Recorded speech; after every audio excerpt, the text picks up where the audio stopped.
Hey guys, so welcome back to the next video of the chartered aspirant. तो भैया आज हम लोग देखने वाले हैं चैप्टर नंबर 3 का रिवीजन। तो चैप्टर नंबर 3 का हमारा नाम था स्ट्रेटेजिक मैनेजमेंट प्रोसेस। क्या नाम था भैया? Strategic management process. उसमें हमने क्या क्या देखा था, देखते हैं एक एक चीज। सबसे पहले हमने देखा था स्ट्रेटेजिक प्लानिंग के लिए। भैया जब भी आप प्लानिंग करोगे आपको स्ट्रेटेजिक मैनेजमेंट का यूज करना है ताकि आपको वो प्लानिंग हेल्पफुल रहेंगे। उसमें हमने दो चीजें देखी। सबसे पहले डीलिंग विद अनसर्टेनिटीज के भैया आपको अनसर्टेनिटीज कुछ आ सकती है आगे जाके, उसके लिए आपको डील करने के लिए पहले से प्रिपेयर रहना। फॉर एग्जाम्पल मैंने बोला था कि नहीं भैया कोविड जैसे अनसर्टेनिटीज आ सकती है। सेकंड हमने देखा था इंपैक्ट ऑफ अनसर्टेनिटीज कि आपका वो जो अनसर्टेनिटीज है वो किस हद तक इंपैक्ट कर सकता है, वो भी आपको काफी हद तक आपको इंपैक्ट कर सकता है। वहां पे मैंने बोला था कि एसबीयू वगैरह आपका जो है ना यूनिट जो रहता है वो आपका या तो बना भी सकता है या बिगाड़ भी सकता है, वो चीज मैंने वहां पे बोली थी। उसके बाद में हमने देखा था स्ट्रेटेजिक डिसीजन मेकिंग। तो स्ट्रेटेजिक डिसीजन मेकिंग मतलब जब भी आप भी डिसीजन मेकिंग करोगे तो भी आपको स्ट्रेटेजिकली करना है। आप डिसीजन मेकिंग करोगे आपको स्ट्रेटेजिकली करना है, वही वहां पे भी गिवन है।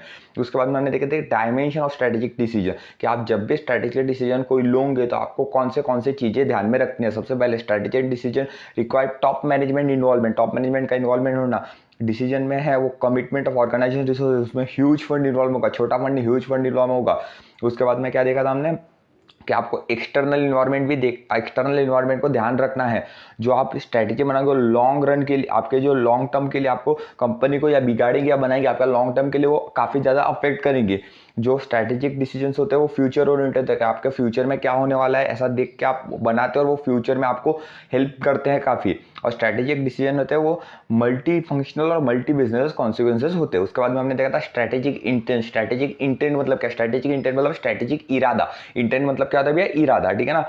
उसमें हमने देखा था कि नहीं भैया है ना, सबसे पहले हमने देखा था what they want to do and why they want to do. तो जो why they want to do है ये होता है हमारा स्ट्रेटेजिक इंटेंट कि नहीं भाई हमारा क्या करना चाहते हैं, वो हमारा इरादा हो सकता है कि बिजनेस को आगे जाके क्या करना है, प्रॉफिट कमाना है या नॉट फॉर प्रॉफिट ऑर्गेनाइजेशन तो उनको समाज सेवा करना है, ठीक है ना। ये चीज हमने देखी थी। उसके बाद में हमने देखे थे स्ट्रेटेजिक इंटेंट के 5 एलिमेंट। स्ट्रेटेजिक इंटेंट के हमने कितने एलिमेंट देखे थे भैया? 5 एलिमेंट्स देखे थे, ठीक है। क्या थे? Vision, mission, business definition, business model, goals and objective. Vision, mission, business definition, business model, goals and objective. Vision, mission, business definition, business model, goals and objective. अब मैंने ये डायग्राम के जरिए आपको सब एक्सप्लेन किया था कि जो क्वेश्चन आपको व्हाई एंड व्हाट का आंसर दे वो मिशन है हमारा, जो वो मिशन स्टेटमेंट है कि नहीं भाई हम क्या है क्यों है ये स्टेटमेंट है, और क्यों किस लिए है तो वो हमारा देता है मिशन। और हम कहाँ जाना चाहते हैं आज से 5 से 10 साल बाद वो हमारा देता है आंसर विजन स्टेटमेंट। और उसके बाद में जो हमारा एक चीज हम अचीव करने के लिए करते हैं वो होते हैं हमारे गोल्स एंड ऑब्जेक्टिव। तो गोल्स एंड ऑब्जेक्टिव में वहां पे नीचे जो लिखा हुआ वही मैंने एग्जांपल दिया था कि इंक्रीज रेवेन्यू बाय 10% और डिक्रीज वेस्ट बाय 5%, वही मैंने आपको एग्जांपल दिया था गोल्स एंड ऑब्जेक्टिव के लिए।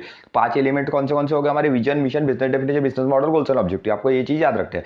उसके बाद में हमने सबसे पहले एक एक का बाइफर्केशन दिया। विजन मैंने बता दिया आपको, मिशन बता दिया कि आप भी कहाँ पे हो, विजन मतलब कि नहीं आप आगे जाके क्या करना चाहते हो, और आपका बिजनेस डेफिनेशन मतलब क्या कि आपके कस्टमर नीड, अपना टारगेट मार्केट कौन सा रहेगा, अभी आपका टेक्नोलॉजी से आप कौन सी यूज कर सकते हो, या तो ये या तो वो आ गया आपका बिजनेस डेफिनेशन। बिजनेस मॉडल मतलब यार कि नहीं यार जो आपका बिजनेस, आपका जो भी कस्टमर बेस है, आपका कस्टमर का फाइनेंशियल डिटेल्स जो रहती है वो आप जहाँ पे लेते हो उसको बिजनेस मॉडल बोलते हो। गोल्स और ऑब्जेक्टिव कि नहीं आप जो है ना, यहाँ पे मैंने जो एग्जांपल दिया ना आपको कि आप एक चीज करते हो, ये गोल्स और नीचे ऑब्जेक्टिव दिए, वो हो गया आपका गोल्स एंड ऑब्जेक्टिव कि नहीं आप गोल्स एंड ऑब्जेक्टिव कैसे अचीव कर सकते हो, ठीक है। उसके बाद में ये हो गया हमारा विजन, मिशन एंड ऑब्जेक्टिव आता है। हमारा विजन मैंने आपको बता दिया आप आज से 5 या 10 साल बाद आप कहाँ जाना चाहते हो, ठीक है ना। और विजन बनाते हुए आपके 3 एलिमेंट्स मेन कौन सा है? 3 एलिमेंट मेन कौन सा है? सबसे पहले coming up with mission statement, second long term course, making choices about where we are going कि नहीं भाई हम कहाँ जाना चाहते हैं, third communicating the strategic vision in clear exciting term that would arouse organization wide commitment, ठीक है। उसके बाद में हमने आईसीआई का विजन क्या है वो हमने देखा था कि वर्ल्ड की वो बेस्ट अकाउंटिंग बॉडी बनना चाहते हैं। उसके बाद में हमारा स्ट्रेटेजिक विजन, जो हम विजन बनाते हैं हमें क्या क्या चीजें ध्यान रखनी चाहिए? सबसे पहले entrepreneurial challenge in the developing a strategic vision is to think, ठीक है। Second forming strategic vision is an exercise in intelligent enterprise कि आपका एंटरप्राइज जो भी एंटरप्रेन्योर रहेगा, आपका जो भी एंटरप्रेन्योर रहेगा उसके लिए आप वो एंटरप्रेन्योर को उतना इंटेलिजेंट होना कि नहीं भाई वो स्ट्रेटेजिक विजन जो है हमारे कंपनी को बराबर से बना सके। Third well Archie articulate strategic vision create an enthusiasm among the member of the organization. Fourth, the best worded vision statement clearly illuminate the direction in which organization is headed. उसके बाद में हमने example देखा था भैया Tesla का vision, mission, ये vision statement mission statement ये दोनों हमने देखे थे। उसके बाद हम थे मिशन में, ठीक है ना। रेगुलर लेक्चर ऑलरेडी अपलोड है, आपको अगर नहीं पता आप देख सकते हो। तो हमें मिशन स्टेटमेंट में वाई ऑर्गेनाइजेशन, मिशन स्टेटमेंट हमारा क्यों होना चाहिए, ये क्वेश्चन का आंसर है यहाँ पे। सबसे पहले to ensure anonymity of purpose, to develop basis of standard, to provide a basis for motivation, to establish a general of an organization, to serve as a focal point for those who can identify with the organization purpose, to facilitate the translation of object and goal into work structure, to specify organization purpose। ठीक है ना, ये चीज़ के लिए आपको mission statement बनाना चाहिए। और ये आप अब मिशन स्टेटमेंट आप जब बनाओगे तो आपको ये जो नीचे गिवन चीज़ें हैं वो चीज़ आपको ध्यान रखना है। सबसे पहले organization its own specific identity, technology and competency it uses and the activities perform। good mission statement are unique, आपका यूनिक होना चाहिए। और बाद में हमने मिशन स्टेटमेंट देखा था आईसीआई का, ठीक है ना, आईसीआई का हमने देखा था, बाकी गिवन है नीचे। उसके बाद में सीधा हम आए थे गोल्स एंड ऑब्जेक्टिव में। तो गोल्स एंड ऑब्जेक्टिव में हम आए थे कि हाँ, objective to be meaningful to serve the intended role must possess the following characteristic. हमारे ऑब्जेक्टिव में कैरेक्टरिस्टिक कौन से होने चाहिए, ऑब्जेक्टिव में क्या क्या होनी चाहिए। सबसे पहले ऑर्गेनाइजेशन का रिलेशनशिप इन्वायरमेंट के साथ, ठीक है ना।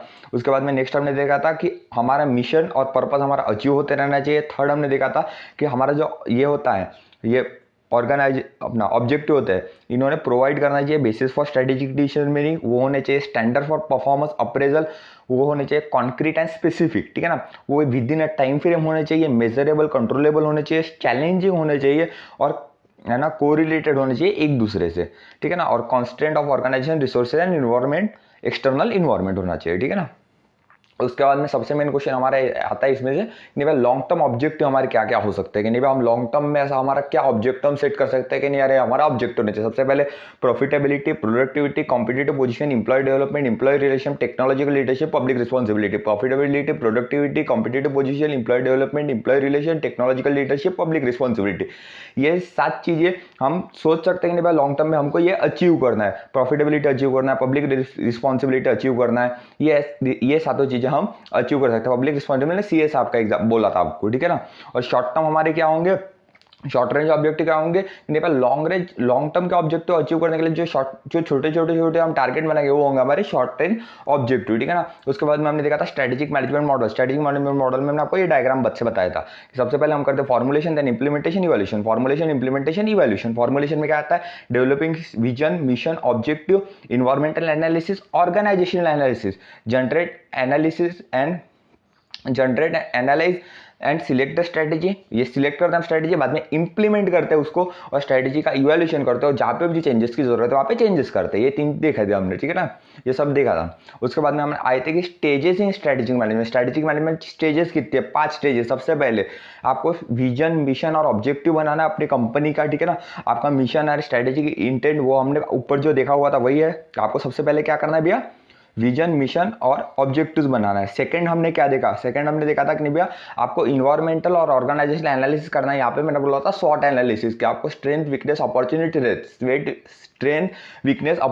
थ्रेट अपनी कंपनी का ध्यान रखना है।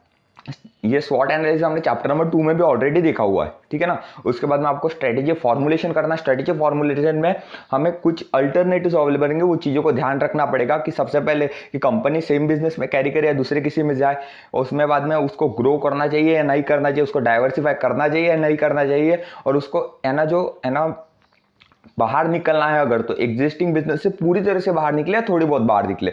ये चीजें हम यहाँ पे देखिए। बाद में 4th नंबर पॉइंट है हमें इंप्लीमेंटिंग द स्ट्रेटेजी। हमें स्ट्रेटेजी इंप्लीमेंट करते हुए क्या क्या चीजें ध्यान रखनी चाहिए। सबसे पहले, ठीक है ना, developing a budget.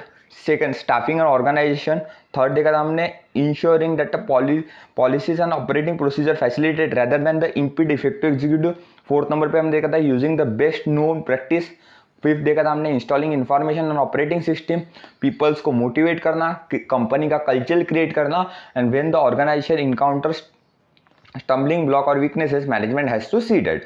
Last number देखा था स्ट्रेटेजिक इवैल्यूएशन एंड कंट्रोल कि आपको स्ट्रेटेजी को इवैल्यूएट करना चाहिए और कंट्रोल करना चाहिए।